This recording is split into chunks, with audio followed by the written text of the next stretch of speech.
Dans l'est de l'Ukraine, les séparatistes pro-russes sont sur le qui-vive. Ils organisent dimanche un référendum sur l'indépendance.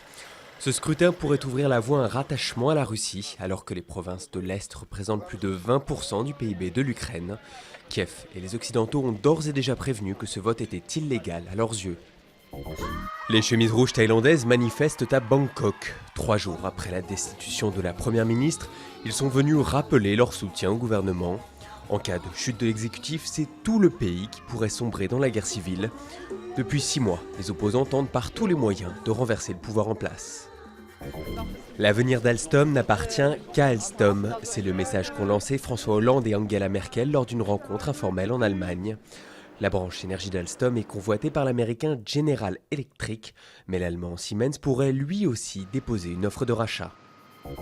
Le gouvernement et les rebelles sont arrivés à un accord de cessez-le-feu. Depuis 5 mois, la guerre civile au Soudan du Sud a fait des milliers, voire des dizaines de milliers de morts.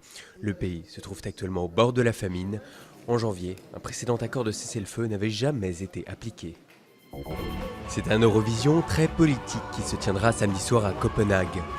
Les juges ont choisi d'ouvrir le bal avec la candidate ukrainienne dont le pays est écartelé entre Europe et Russie. La France, elle, sera représentée par les Twin Twins. Malgré leur chanson La Moustache, ils ne feront probablement pas le poids face à la barbe de Conchita Wurst. L'Autrichienne est l'une des grandes favorites de la compétition.